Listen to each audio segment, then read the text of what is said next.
Good afternoon, everyone, and welcome to this week's Ask Me Anything session. I'm Staff Sergeant Mary Lou Schwint, and I am here today with Constable Lisa Lawrence.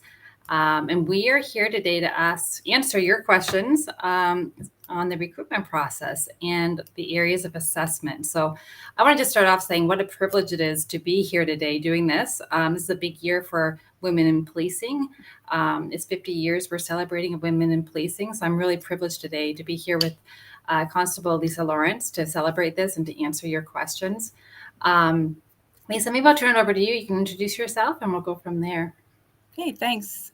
Staff, hi, I'm Constable Lisa Lawrence. I'm a recruiter with Uniform Recruitment, but I'm stationed here in Thunder Bay, Ontario. Yes, and I'm actually in beautiful Tiviadale today. I've got a wonderful office here. I was kind of looking at the background when I set up. It's kind of plain, but I'm in a detachment commander's office that's not mine. So I'm pretty sure if I start hanging pictures or stuff, he might have something to say about that when he comes in. But so I apologize for the boring background. But yeah, I'm in Wellington County, and like Lisa mentioned, she's up in Thunder Bay. So we may be miles apart, but we've got some great information to bring to you today. We actually wanted to start off with telling you about a couple events coming up through OPP recruitment. And Lisa, I'll let you go with the first one we've got coming up. Okay, August 22nd, we have a great opportunity. It's an interactive event. It provides French and English speaking individuals that are interested in a policing career with the opportunity to discover bilingual positions across the province. So it's designed to get you to become your competitive best. So write down August 22nd, 8:30 a.m. to 5:30 p.m. It's going to be in Ottawa at La Cité Collégiale. So it's focusing on the key areas of assessment, and that includes the shuttle run testing. So it's limited space, so sign up, opp.ca/events. Excellent. Thank you, Lisa. And for those of you watching, I made Lisa do that one because she pronounces that La Cité a lot better than I did. So great job on that.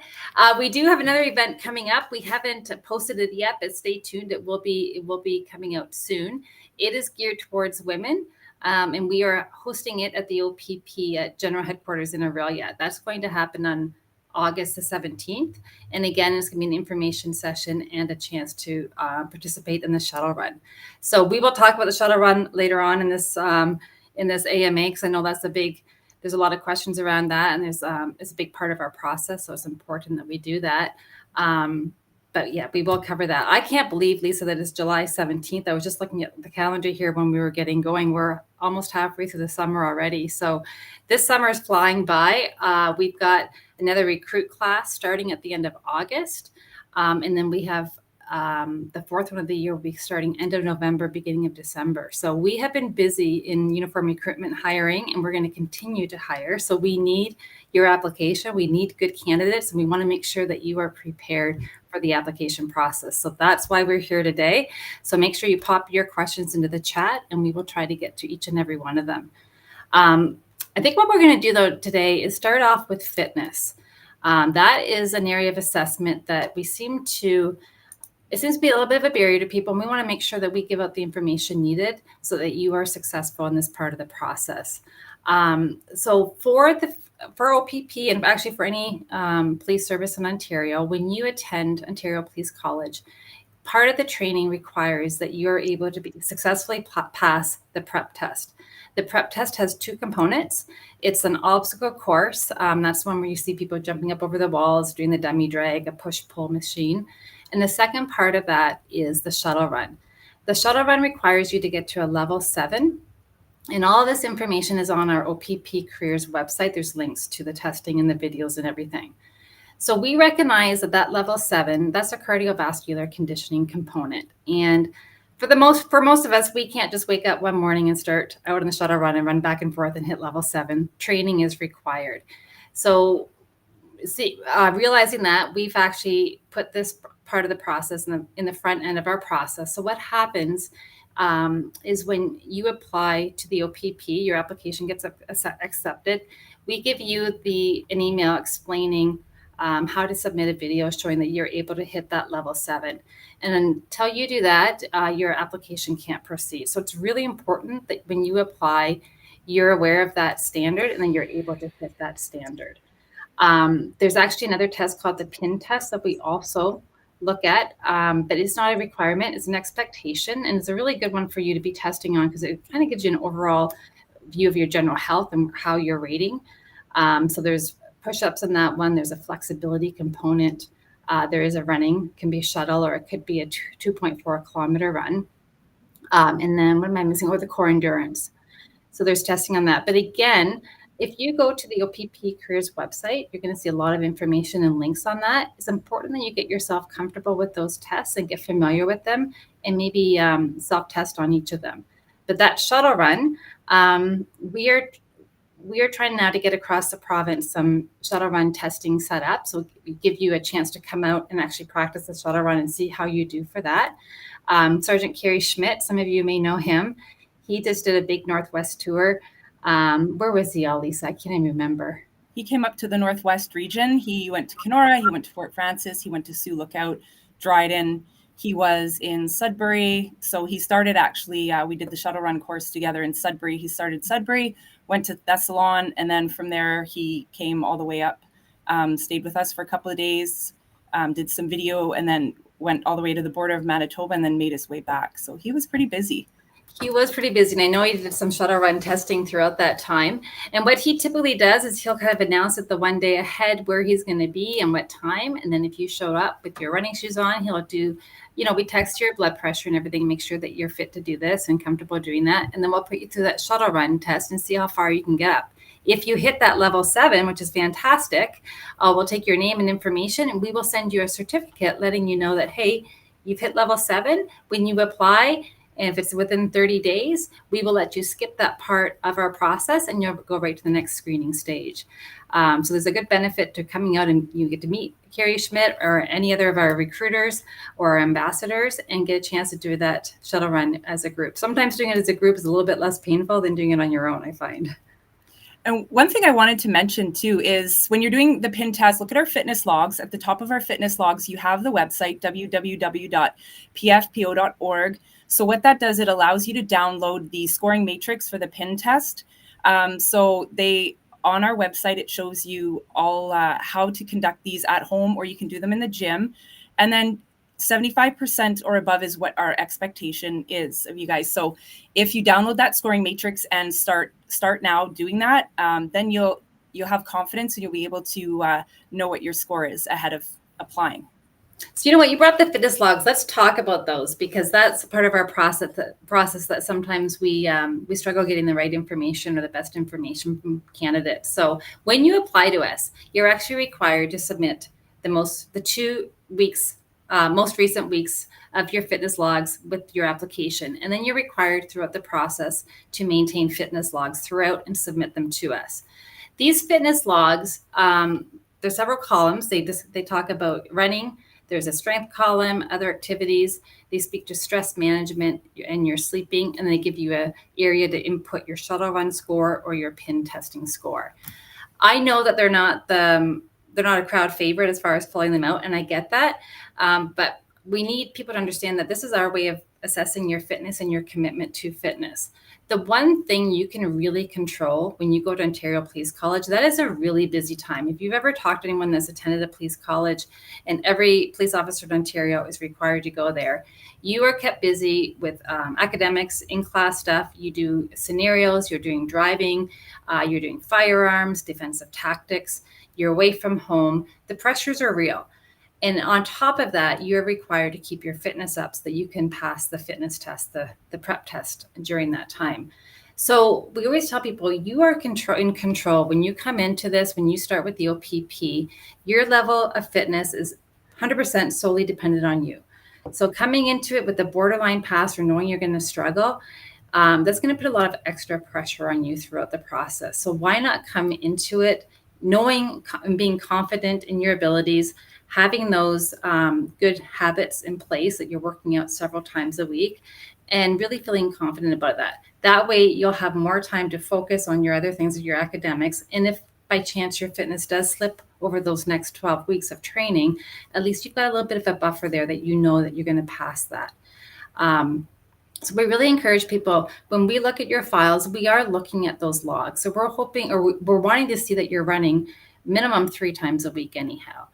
The distances, we do a group run up at the Provincial Police Academy during your time with us there of up to 10 kilometers. That's not a timed run, but we want to make sure that you're comfortable doing it. So working up to those distances is really important. The 2.4 kilometer run time, that one's a really important one to us. That one's a pin test run. And what they say is the equivalent to a level 7 on your shuttle would you being able to do that 2.4 kilometer run in under 12 minutes and 38 seconds. So there's a couple of numbers I'm throwing at you right now. Maybe go test yourself on a 2.4 kilometer run, see how you can do, because it could be that you're tested on that up at the PPA with us. But putting that information on your logs, we're looking at that throughout your process, and we're assessing your commitment to fitness through those logs. We're looking for some strength training in there, of course, and we're also looking at stress management. We recognize that that's really important for our members to have good stress management techniques and awareness on that. So inputting there, whether it's walking your dog or doing yoga, maybe it's a hot tub, inputting that information is important for us to see as well. Lisa, what else can we add about the logs? Just remember too, training smarter and not harder. So maybe gear your fitness towards our fitness testing. So I know lots of different people come from different types of backgrounds. I know I've had candidates that were bodybuilders, they were marathon runners, so everybody's training is always different, but just remember, in order to be successful at our training goals, sometimes you might have to train a little bit differently. And then it's also important to remember training on a treadmill is very different. We don't test on treadmills. So training, we test on outdoor running. So training on a treadmill, your times are going to not be the same as what you would outdoors. So just remember that. I know if you sometimes winter or icy conditions, it's raining, and sometimes you can't always train outdoors. So if you are going to train on a treadmill, the 3% incline will give you the best kind of comparative to outdoor running. And then, as the staff mentioned, make sure on your fitness logs you're doing detailed. So distance, make sure you're adding like miles or kilometers. And we always want minutes and seconds as well. So if it's like 12 minutes, and 58 seconds, put 12 minutes, 58 seconds. Don't just put like 13 minutes. So really the minutes and the distance, that's what I'm seeing the most when candidates come through is they're not giving yourself enough credit on your fitness logs. So just remember you're competing against 1,000 plus people across the province. And so you want to be at your competitive best. So what is it about you that, why are you the most competitive? So how you do that is detailed fitness logs, detailed application, things like that. Does that make sense to everybody? If there's any questions regarding fitness logs, put it in the chat and we'll do our best to answer your questions. One of the tips that I heard recently, and I've heard now a couple of women have had success with it, is that shuttle run seems to be like that level 5.5 is where people really, once they get there, they're not being able to make that next step to level 7. It gets to be uncomfortable around level 5. I think we can all agree on that. If you don't like running a lot, level 5 gets to be a bit uncomfortable, and it becomes maybe a little bit of a mental push at that point and some more conditioning. But if you're someone in that situation where you've been training for a while now, you just can't seem to push past level 5, my suggestion is to warm up. Make sure you do a bit of a warm up and get going. But then instead of doing that first, say 6 minutes of running, jump into it at level 5 and go from there and see if you can get to 7, or maybe jump in at 5.5 or 6 and work and get up to 7, so that your body knows what it feels like. And I actually had a couple ladies that recently try that, and I got the messages yesterday that it worked. They got to level 7, and now they know they can do it. So now they can go back and kind of go, okay, now I know I can do it start to finish. So it's almost a bit of a mental block, I think, sometimes. And I get it. We've all been there. It's not a comfortable running test, but that might be a good tip for you to kind of push past that. Well, if you've never been past level 5, you don't really know the cadence. You don't really know how fast it really is. And so if you try it there, and then you'll get to see, adjust your training and your running to how fast the beeps go. Just remember, it's like 8 full lengths to 1 level. So it really isn't like, it seems like a lot, but really, it's like 8 and then you're at a whole new level. So if that helps, counting down like 8, 7, 6, that distracts you from when you're really, really tired and you can't push anymore. It's just like, okay, 7 more, 6 more, 5 more. And I think, see, we're opposite. I don't want to know. I just want to keep running until I hear the next level and go, okay, good, it's there again. So yeah. We've got a couple of questions here. Any tips for push-ups? So we are not fitness trained professionals. Lisa and I both, I think, enjoy the gym. We both do our workouts consistently, and whether it's for stress management, for whatever, good functional fitness. So we're not actually able to give you like, here's your training guides, or this is what you should do. What I can tell you is that personally, if I was going to work on push-ups, I'd be doing things like bench press, plank holds, and maybe reaching out to a personal trainer. Put actual push-ups, not modified push-ups either. I would recommend doing the full push-ups and even, different variations of push-ups. Yeah. So go online and look up some of those. We have to be cognizant of the fact that we're not trained fitness professionals. We each have our own training programs, but those are a couple of things that maybe you could look at doing. Another question here: are all 4 components of the PIN test to be done in the same day? Yes. When we're testing you on your PIN, you will generally do the push-ups, then the core endurance, and then the flexibility. Yeah. And then you'll go for your run. The run is usually done last for the PIN test, and it's all basically back to back. You may have a few minutes between as you transition, but they're all within one period of time there. And a lot of the core endurance, that it's glutes and hamstrings. That's the strength. So yes. I know a lot of people find it's painful in their lower back, but doing some exercises that help strengthen those will help you as well. That's significant, yeah, because people think also the plank hold relates to your core endurance, but really what you want to do is train your glutes and hamstrings for that movement, for sure.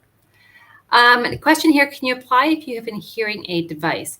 I try to avoid answering specific questions like this. However, what I will say is go online to the frequently asked questions. We have a section there on medical. In there, there's a link to our vision and hearing requirements. Print that off. I would take it to your audiologist and have them take a look at it, and they can let you know if you're going to pass it or not. We do have officers with hearing aid devices for sure, but like I said, I just need to direct you to your audiologist, take those documents, and they can let you know if you're going to meet standard on that. We do have one. Is it possible for a foreigner to apply from a different country, and what is the age limit? So our minimum requirements are on our website, theoppa.ca/careers, minimum 18 years of age. And yes, you can apply to us. You do have to be a permanent citizen, have your permanent residence card. Right. Can you apply if you're from New Brunswick? Yes. You know what? COVID was hard on us in a lot of ways, but I can tell you, as far as recruiting goes, it really opened up our ability to recruit and test potential candidates for the OPP. So our process now is essentially, the most of it is virtual. So you can apply out of province. Our interviews are done virtually through a Microsoft Teams application. The fitness component, like I said, you send in a video of yourself doing that shuttle run. We give you the guidelines on how to set that up. Our background investigations are done virtually. Some BGIs will still go and do a home visit in person. It just depends on the logistics if it makes sense or not. And then even psych testing is done online now. So absolutely, you can apply from another province, and then we will try to make sure that you get enough notice so that you can get your move in and figure out where you're going once you get hired. So yeah, we welcome applicants from another province for sure. Another one that's a really good question is regarding the fitness logs. Is it beneficial to hold on to more than 2 weeks of logs in case a recruiter asks for more? So what we do is that's the minimum requirement that we ask for 2 weeks of logs, because we want to see that, your dedication to fitness. But absolutely, I would download, all those fitness logs. You can keep them as a guide. It's a journal. It will help you log. And throughout the process, we want to see that you're continuing to maintain your fitness. So that's really important. So that's a great way to start. Even if you're not at your competitive best right now, download our fitness logs and start testing for your pin, test for your shuttle run. Try it once weekly if you can. That counts for a cardio day. Try your pin test. And that way you can see your improvement from the time that you started this journey until the time you apply and when you're successful. So absolutely, I would do more. That reminds me, I'm going to jump back to that shuttle run. I know we keep coming back to it, but it is important. I know it. I know a lot of people struggle with it. So something else I will mention, although I'm not a trained fitness professional, doing the shuttle run every day will probably not make you better at the shuttle run, and probably it'll make you hate the shuttle run even more and get discouraged. So I really encourage you, like when I see some of these fitness logs and I see people doing the shuttle run every single day, I mean, I think I'd wake up and hate my life if I knew I had to do that, right? So I really encourage you, test yourself on it, note where you're at, and then work on your cardio in other ways. Things like interval training, hill training, different run distances. Again, use the internet, look up some maybe running programs, reach out to a coach, find a buddy that wants to run with you to encourage you. But I really, if it were me, I would not be testing myself on that shuttle run every single day. Maybe wait a couple weeks and test yourself again, see how it goes from there. How do we know in which city OPP requires candidates? We're hiring all across the province. Northwest region, Northeast region, Central, West, and East. So wherever you desire to police, we are hiring. And you know what? When it comes to postings and where we post you, that seems to be one of the biggest questions out there, the misinformation out there. We are, like Lisa said, hiring all throughout Ontario. And as part of our process, right from the beginning, we ask you what your top 6 preferred postings are, so that we have your input on that. You'll find a recruiter at the interview is going to review those with you to kind of figure out with you why you chose those 6 postings. And then during your background investigation, your background investigator will also have conversations with you about them. We want to make sure that we are doing our best to place you where you're going to be successful and where you're going to be happy. We know there's different reasons people are choosing postings, and we need to understand those. We will do our best to place you where you want to go. And for the majority of our candidates, they're getting one of their top 4 picks of those postings. But what I really encourage you to do, and Lisa can probably speak to this even more, is research the potential postings out there. I think a lot of us, when we pick our postings, we get the map of Ontario, where do we live, and we draw a little radius around of where we want to drive. That's one way to do it. And if you literally aren't able to move, your family's not able to move, or whatever the situation will be, I understand that.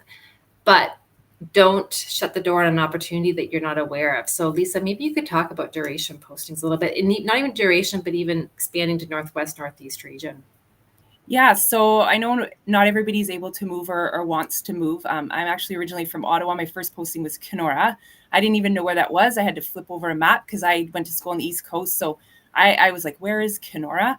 Back then, that's when I started 24 years ago. It was just basically, would you like a job, and you're going there. It's not, that's not the case anymore. We do like to give people their top 6 choices. So I went to Kenora. I haven't left the Northwest. I was stationed Sault Ste. Marie Detachment for in the Northeast, but then I've come back to the Northwest region. So someone from Southern Ontario coming up to Northwest region. So I, like staff said, do your research. And how can I do that? Call a recruiter that's in the Northwest region, like myself or Sergeant Mills. Northeast region, you have Sergeant Woodbury, you have Constable Good. They're in the Northeast region. We can talk about each detachment and what it offers, especially what you're looking for. So we actually will ask you what you're looking for professionally and personally. So we will help you out that way. But you can call detachments and ask, like, what kind of calls do you do? Do you do like general law enforcement? Is it mostly traffic? So you never really know until you actually just reach out and talk to a recruiter that knows the areas, and who knows, maybe you'll decide and join me in the Northwest. Yeah, I just really encourage everyone, do your research because the opportunities in Northwest, Northeast are incredible. The training opportunities you get, the exposure you get, cost of living, I think, is a little bit less than that HSD area that we're hearing about. So just do your research, take a look into it, ask the questions. And I mean, at the end of the day, if you can't relocate and you've got to stick with your original 6, that's fine. We'll work with you. We'll try to work with you, but just don't close the door on that opportunity in case it might be something that you could take advantage of.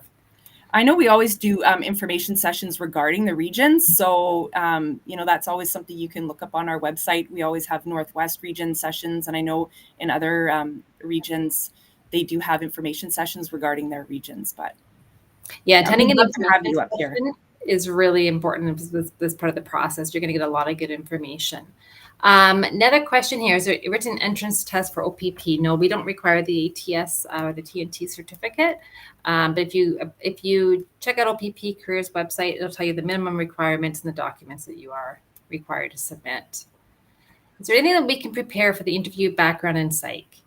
You know what? That all comes down to kind of areas of assessment, preparing yourself right from the beginning. So we've talked about fitness. Let's talk about communication in the process, Lisa. This is a big area of assessment that I need everyone to know we are assessing you from day one on this. So whether it's email communication, whether it's your actual application, your verbal communication at interview, it's all being assessed, and it's all important. As police officers, we are dealing with people every day.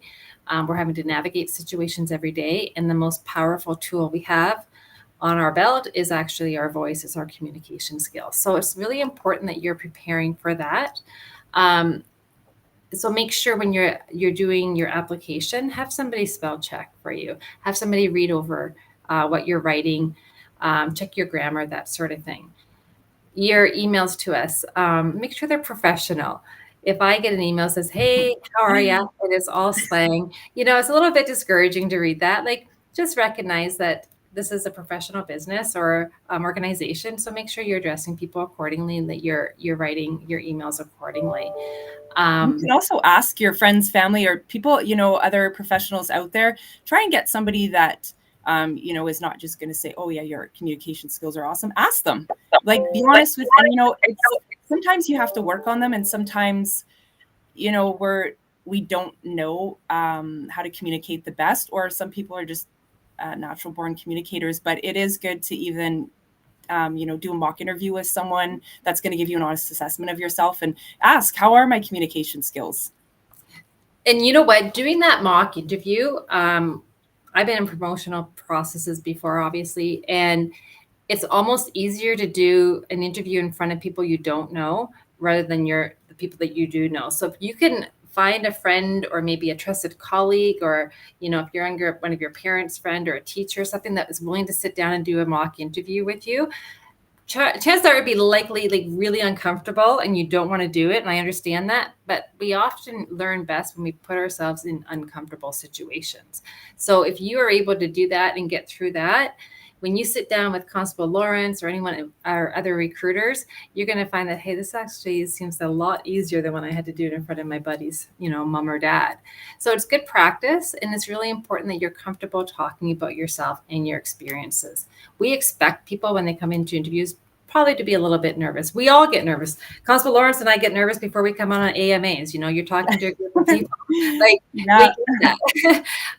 But you've got to kind of be able to work through it. And sometimes having that practice and that familiarity will help you work through it. So I really encourage that you work on that. The other part of that, and there's a question here about how do you prepare for background and psych. The communication part in that stage as well is extremely important. So your background investigator is assigned to your file, and they generally have about 2 weeks to get everything done at the most. So it's really important that when they're communicating with you, that you are responding in a very timely fashion. So at the beginning of that process, they're going to be telling you exactly what they need. They're going to need financial documents. They're going to need you to set up interview times. They'll give you a list of times and dates. you may have to set them up yourself and let them know when those interviews are take place. But that communication back to your BGI is really important. And just be aware that all those messages back and forth, they're assessing your communication and your professionalism in it. So that's a really important part of the process. Just scanning questions again here. During the process of the application, is it possible to apply for K9? So this is how it works. So right away, you can't specialize during a process. So you're applying to be a frontline constable. And then once you're successful passing the Ontario Police College and you're successful passing your probation and you get some time on the front line, and then opportunities will arise through training, through advertisement that you're able to apply. And the reason why we do this is because sometimes you think when you get on, this is, oh, I really want to do this. And then as you're actually policing, you're doing frontline duties, you're getting your training, your mind changes a lot. So we do also have to have experience as a police officer to go into specialty units. So unfortunately, you can't apply right away, but you can actually, once you get on, those opportunities do come up. Timothy has a question. What happens if you pass the prep but not the PIN? So prep test is the mandatory one. You must pass that at OPC, the shuttle run and the obstacle course. You must get a passing mark in both of them to get your basic constable certificate. The PIN test is not a requirement, it's an expectation. So we would expect that you can come in with the ability to pass that PIN test, but if you don't, it's not a job requirement. But I will tell you though, like the pressure will be there and you will want to pass that. So keep working at it. I know that's the one test that age is actually works in your favor. Every 10 years, the scoring gets easier for us. So I know if you're a bunch of males in their 20s, that's a really quick run time that you've got to do to get a good passing mark there, but just keep working at it. But yeah, it is not a requirement. It's just an expectation. And prep is 2 minutes, 37 seconds. You have the 9-pound soft assimilated vest. So it's a lot of technique too for the push pull, dummy drag, all the prep tests. There are videos, so watch the videos on the prep test. And I'm glad you mentioned that, Lisa, because I think the prep test, like the obstacle course, there's people that are worried about that part of it. I can tell you that as long as you're doing your strength training and you're even training yourself for the PIN test, that upper body strength, there's techniques like Constable Lawrence just mentioned to it. Generally, we'll get you through that obstacle course. We'll teach you the techniques. You'll have a chance with the equipment down at OPC. Maybe if you can find a prep session around you before OPC as well, but I wouldn't let that stop you. As long as you're training with your strength and your cardio, we should see you being successful there, but just make sure that cardio training is getting in. The instructors are there to help you. So we want to see everybody be successful. So it's not there. It's not like this. Yeah. You failed, you're out. It's like that Seinfeld episode. At the soup. I never watched Seinfeld. I always feel like he's yelling. So anyhow, it's not like that. It's just, so the instructors will help you get to where you are as long as you put in the effort. So it's also a confidence thing. So if you're fit physically, and, it helps mentally, it helps with this job because we do carry a lot of, like, the vest is heavy, with the boots and the belt, you're at 25 plus pounds. So, it is really helpful. And it's confidence, but it is technique. Trust me, you can pass it. Next question here. I had a speeding ticket 4 months ago. I entered a not guilty plea. Haven't got a court date. How does it affect my application? So let's talk about driving. Minimum requirement is a G license with no more than 6 demerit points. Something to know about the driving. Obviously, that's a big part of our job. Frontline officers, your car is your office. So there's a lot going on in that car. And if you're heading to a high priority call, we want to make sure that we are comfortable with your ability to drive and that you're comfortable with your ability to drive. So if you don't have a lot of driving time behind you, or you're not driving a lot day to day right now, look for ways to increase your driving, your exposure to different types of roadways, highways, gravel roads, different weather conditions is really important that you get that experience and that comfort level. The 6 demerit points, that's the maximum points you can have when you apply to us. A lot of people, we discuss driving at interview, obviously. We discuss all the areas of assessment at the interview and in the background. I think there's that or that belief out there that if it doesn't show up when you run your driving record, it doesn't exist anymore. I think if you go to the MTO and you pull your driving abstract, you get the last 3 or 5 years or something. I don't even know what it is. It's just the recent. Just know that we actually get the full driving abstract, okay? So when we talk to you about your driving convictions or your warnings or your stops, first of all, if we're asking a question, we probably already know the answer. So just be upfront with us. So obviously getting a traffic ticket isn't the best day for anybody, but just be upfront with us. We're going to look at your driving history as a whole at the application. And if we see that, say, in the past, you've had some issues that, the racing charges are a big one, the stunt drivings, obviously we're going to discuss it. And we're going to look at, has your behavior changed since then? Are you being accountable for your actions, that sort of thing? And we're also going to speak to your references probably about your driving habits. So driving is really important. We've lost too many officers to driving to collisions on this job, and we don't want to lose any more. So we need to do the work at the front end just to see what your abilities are. We'll do some training with you at the police college in Elmer, but we need you to have a general comfort coming into it as well. Anything to add to that, Lisa? Here's the thing too. Everybody knows, like, when they get stopped, if you're speeding or not, if you're doing it. So sometimes it does, like, you don't want to pay the ticket because for insurance purposes or points purposes. But however, though, that's a huge part of being honest. Like, yes, my bad, I was speeding. It's just one of those days where you get charged. It's better, if you were speeding, then why are you fighting the ticket? That's the way I look at it. Just I'll be accountable for your actions. Like, I mean, a lot of people out there, they've chosen to go to court, and is that going to be, roll you out of the process? No, it's not going to roll you out, but we are looking for you to be accountable. We know, though, there's an effect on insurance and there's other things, and understand that with the cost of living nowadays, like, people are going to, obviously look for ways of how to decrease the pain on something, right? So, but make sure you're accountable, and make sure you're changing your driving habits, hopefully.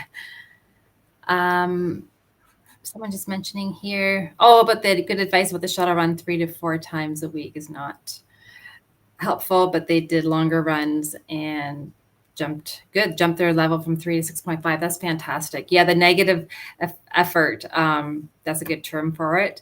If you haven't done that before, Google it online and you'll get some good information. Thanks for posting that. That's great. Yeah.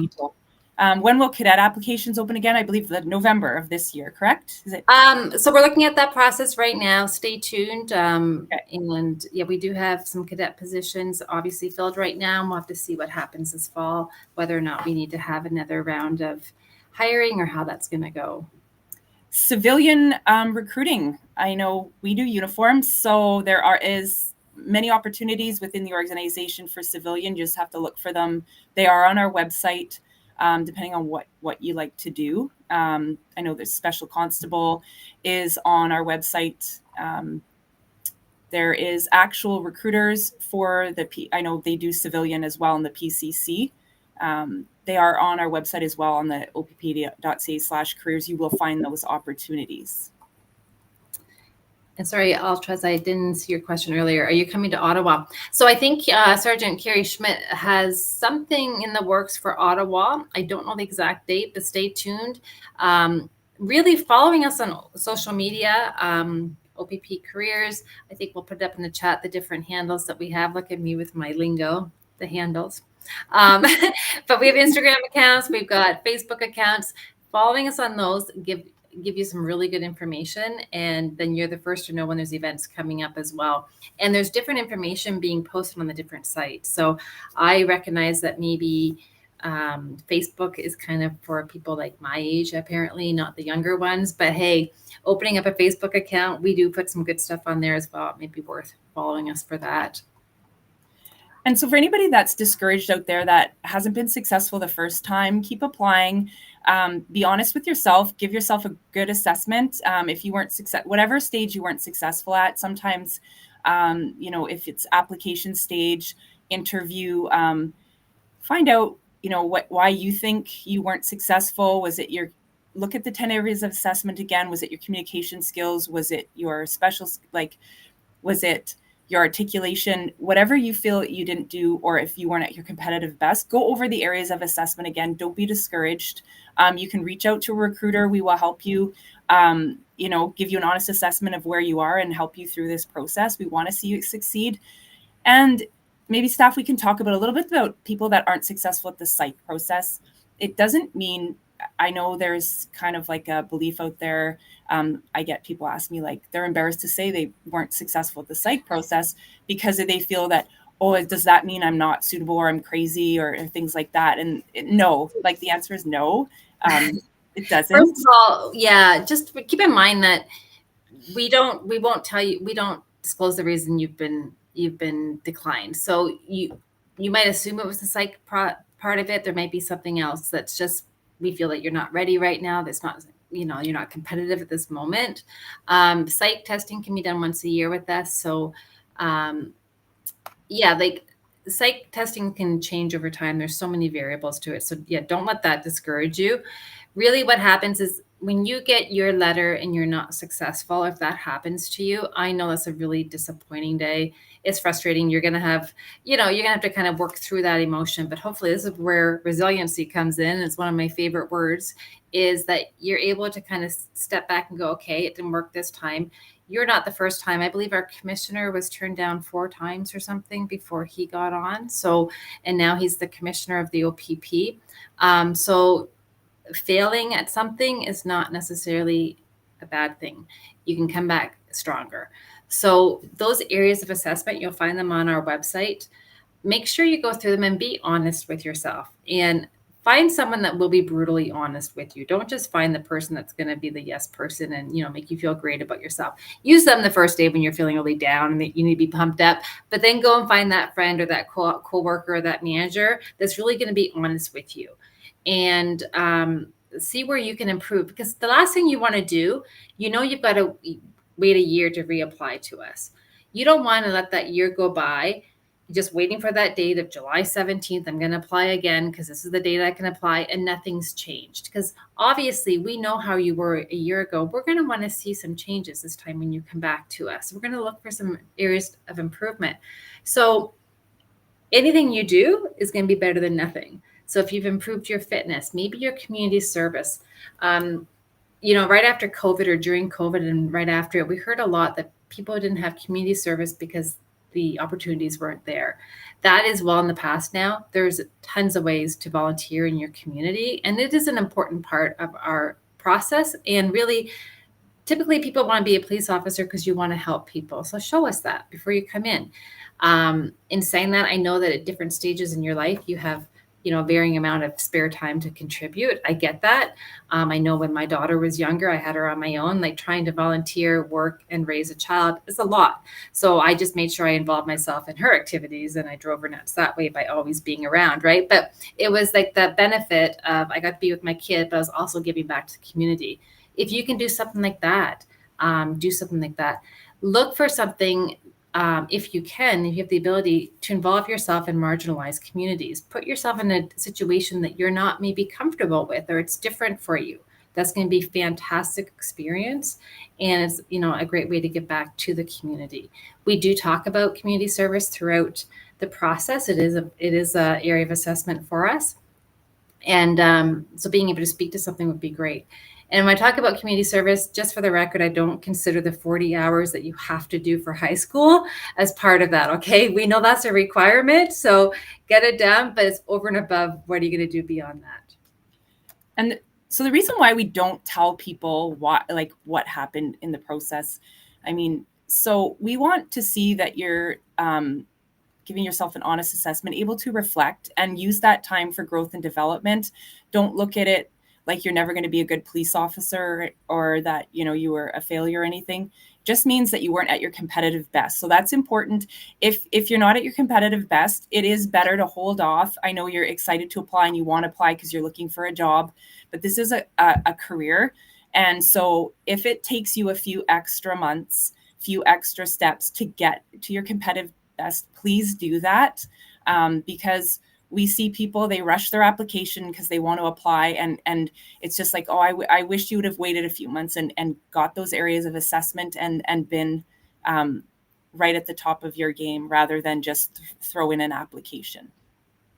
Excellent. I was going to hammer off a couple of these questions here. The average age we've been hiring, I don't know what the average would be. There is no restriction as far as how old. So that question was earlier. 18 is the minimum. I know we've hired people in their early 50s, so I don't know the average age. I'm sorry. There is a 2.4 kilometer run. The 10 kilometer run, like I mentioned earlier, is done at the academy typically. It's not timed. You want to be able to do it within about an hour. That's the average, I would say. If you're a real keen runner and you run ahead of the group, chances are you're going to have to loop back and catch up with the people like myself that don't like running 10K, and you're going to have to end up running 12K or something. But training for it, just so you don't get the shin splints or the pulled hamstrings, is important. But it's not, like I said, it's not a timed run where it's a pass fail or anything. There's a lot of good questions about auxiliary. So auxiliary is an excellent auxiliary program.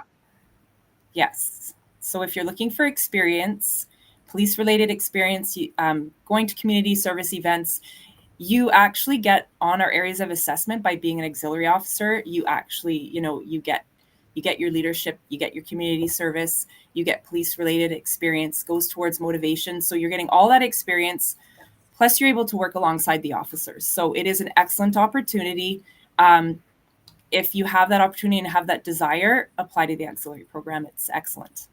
It really is fantastic. And we find a lot of people do the auxiliary for a year or two, and then they'll apply to us and be successful, right? I love the auxiliary program. When I work the road or when I'm doing events and the auxiliary officers show up, they're just fantastic. And they're being exposed to so much. They're gaining so much. It really is a great program. We have great auxiliary members up here in the Northwest region. Love them. They're awesome. There's a question that if you got, I don't see it now, but can you apply for other positions if your file is closed for regular recruit, or do you have to wait 1 year? No, you can apply for other positions. I think Constable Lawrence mentioned the civilian opportunities with us. Auxiliary, obviously, you can apply for that as well. So just go on OPP Careers. There's a civilian side to that as well, and you can research it through there. How much do you recommend people stay involved in volunteering before and after the application process? Okay, so Ethan, we just don't want you to check a box because we as police officers, we police in the community, we're involved in the community. So it's actually like a lifestyle, staying involved in the community. You got to do something you love. Don't just pick something community service that, hey, I'm going to get my community service, I'm going to go down to the local wherever, the shelter, food bank, wherever, it's just, and I'm going to check that box. It actually gives you a really great sense of self-pride, respect. You're actually getting to know the community members, and this is what we do as police officers. You can become a leader, you can become a mentor. So choose some community service that you're going to love, get involved, and stay involved. I can't tell you, no, don't do that, but we will look at that during the process. So it's actually it's an integrity thing too, on yourself, what, people, why do you want to be a police officer? Oh, I want to give back to the community. And we look and they have no community service. So we want to see that people, it's something. I actually had one candidate that I interviewed, and the passion they showed for actually the community service, and they said, I never really was involved before. And they said, I had coworkers that were involved in the community, and they said through them, I became so involved. And he said, I never really realized how fulfilling it would be to give back. So they were elated that they, and they're staying involved. They said, I will not give it up. So. Special skills. I'm going to hop over to another area of assessment really quickly. Because Lisa, you'd mentioned this one that people seem to get confused on. What is a special skill? Can you define it? So a special skill. Okay. So we have this is the great question, because we have people, what's a special skill? I don't have any. And I'm like, anything that we have, I can give you examples, like a mechanic. Well, how is that relatable? Well, for commercial motor vehicles, I've had to change a tire on to my cruiser on the side of the road in the north, in the middle of the highway.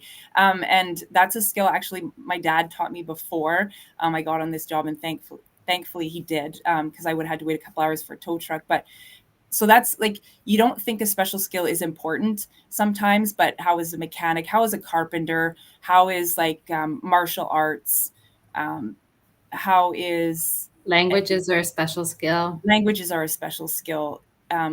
There's Scuba diver. If you're anything. an accountant, like you may be utilized for fraud investigations, right? Like that training and that knowledge you have can transfer over. That's a special skill. Something that you're certified in and you took some training for is often what we're looking for. Something like CPR, first aid, it's not really a special skill; it's a minimum requirement. You Being need to have it. organized. Yeah, It's a good skill to have. It's yeah. great. But special skill, no, we don't really look at that as a special skill. So just dig deep with this one and see, if there are any certifications that you do have, your firearm safety course, hunter safety course. And if you don't have a special skill, that's okay. I always want to put that out there too. Not everyone's going to have something for that section. I look back at my application many years ago, and I'm not sure what I would have put in there. Unless Rice Krispie squares, baking them are really special skill because I make really good Rice Krispie squares. But like I may not have had one, so not everyone has them, and that's okay. That's an area that if you leave it blank, that's okay. Maybe if you want to start working on something and you think, hey, this is an interest I have, it would transfer over. Absolutely, go for it. That kind of training and that kind of initiative can also go to your education. So we're looking at your education as well during the process. And that minimum requirement is high school or your GED. I think it's called ACE now, actually. But that's your minimum. We're assessing for education, we're assessing your ability to learn. That's what we're concerned about, because when you go to police college, the minimum requirement for a pass is 75% in each of your subjects. So we need to make sure that you have that ability to learn. And the way we do that is we look at your prior education. And sometimes that education is dated. So we also want to know that you have that thirst for learning or that interest in learning. So if it's been a while since you've attended like a post-secondary, or you've done your trades, or you've done, I don't know, high school, whatever it is, if it's been a while, make sure you take a look at that. That might be an area that you want to kind of increase prior to applying. So doing online certificates, sorry, not certifications, but something through Canadian Police Knowledge Network. Those are really good. So it's CPKN. They're online certificates you can do. I believe they're around $20 or $30 each. They're online. You do them in your own time. You get a certificate. You can include that in your application, or even after you've applied, if you've done them, you can upload them as an additional document to your application. And that just goes towards your motivation and your education, that you have that ability and that thirst for learning. There's also some free ones as well on that website. And then I know through the Mental Health Association, there's all sorts of associations that you can do some online learning. Through the University of Alberta, there is a 6-week Indigenous course. It's free, 6 weeks. You learn at your own pace. That's a great certification. Our challenges on our website, OPPB, Yes. The Bridge, Inclusion and Insights, those are amazing. And we look at that. If you're like, well, I only have my high school, is that okay? Yes, it is okay. We just want to see what you've done since then. And those certifications are a great way to show us that you're interested in learning and you have the ability to learn that way. Are fitness coach and life coaching considered special skills? Yep, the fitness coach for sure, because as we've discussed here, like that is, we're not able to speak to it too much, but if you've got some certification behind you, then that's fantastic.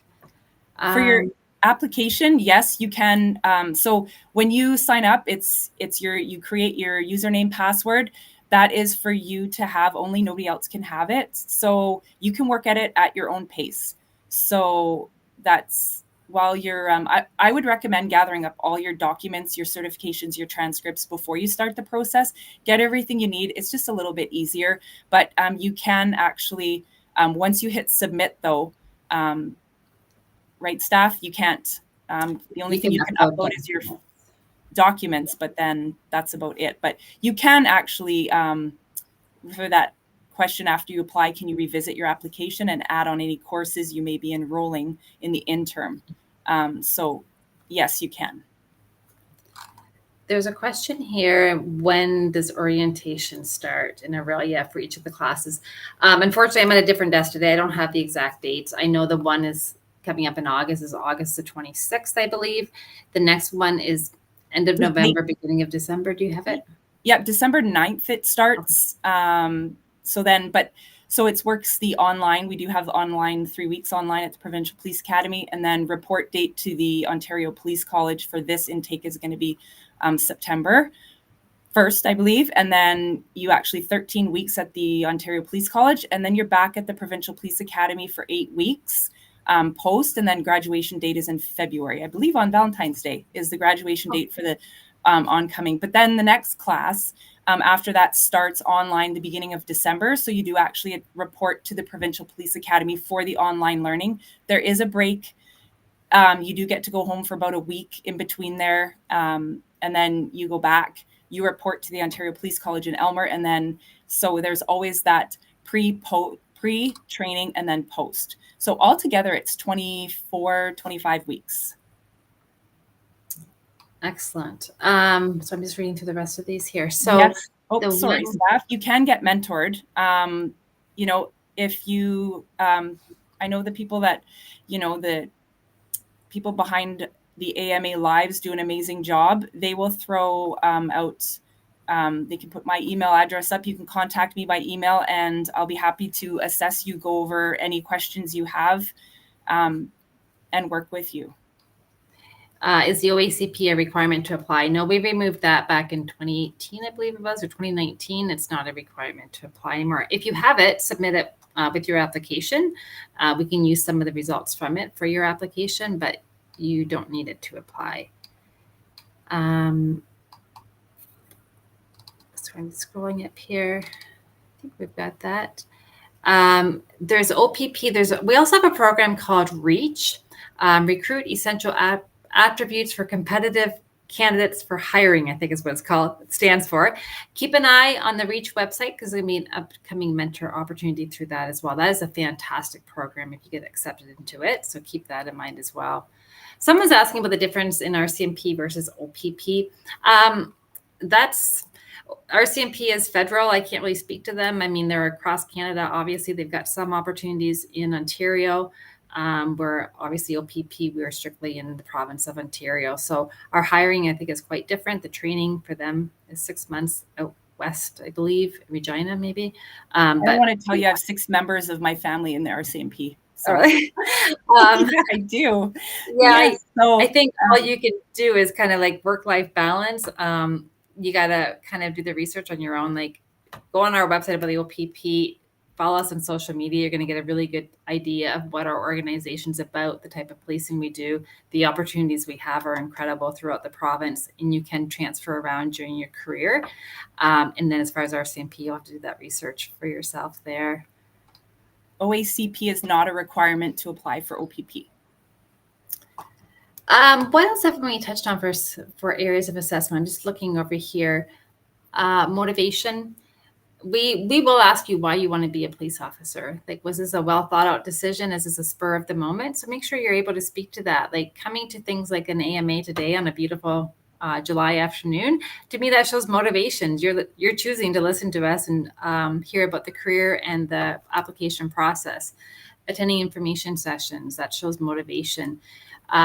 Speaking to OPP officers, if you see an OPP officer and they're not busy, go up and ask them about their career, have that conversation. And yeah, just engage with them and you'll get a better idea, and a more well-rounded approach to it as well. So we're looking for the motivation, what you've done to prepare for a career with the OPP. Answer what auxiliary questions here. What's that? Sorry? We do have a question with auxiliary with Toronto. We won't hold that against you, but yes, you can still apply to the OPP. Absolutely. You have police-related experience with them. It's great to see that you're auxiliary with Toronto and you want to apply to the OPP. So do one more question here and we'll wrap it up for the day. But the last question I've got here is, from your experience, what area in the application would you say most people get rejected? That one's tough. I will say right at the front end of the process, that fitness seems to be a struggle. And that just takes consistency and effort over time, is what my gym owner always says. And I believe in it. Just being consistent with your fitness, your nutrition, all of that, it's all part and parcel. That is going to what's going to lead you to success in that part of it. The communication, I'm also finding that is an area that people are struggling with, whether it's verbal in the interview or the communication back and forth. So make sure that you are comfortable talking about yourself. Make sure you're professional in your communication. I know that we're so busy texting and short forming. Just keep in mind that this is a professional communication you're having with your recruiter, the administrative assistants that are setting up interviews, whatever it might be. Just take note of that. And just, I think, understanding that this is a commitment, being committed to the process. This is not just an overnight decision to make. You're going to have to be really prepared when you enter this process, and then commit to the process. Know that, if we're asking for something, it's because we need it, and it's typically in a timely fashion that we need it. So having that communication and integrity. I'm going to wrap up actually with this today, is we've all made mistakes. We all have done things that we're not proud of, and that we recognize that was probably not the right road to go down, but we're not looking for perfection. We're looking for people that, if you've made those mistakes, are you holding yourself accountable for it? And how have you changed your behavior? And being able to speak to that. So there's a lot of stuff that people might get ruled out during our process because they didn't disclose it to us, or they tried to hide it from us, where if they had just told us, it would have been fine.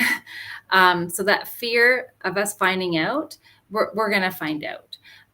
But it's all about, accountability and taking that ownership of it and how you've grown from it. So I think I'll leave it at that today. We are just over that hour mark, so I'm sure there's people on here that want to get going. I appreciate everyone's time. I hope you take something away from this today. We are hiring. This is a really exciting time. Stay tuned. Follow us on OPP Careers, our Instagram and our Facebook, because we're going to be posting some more events coming up, and we hope to see you there.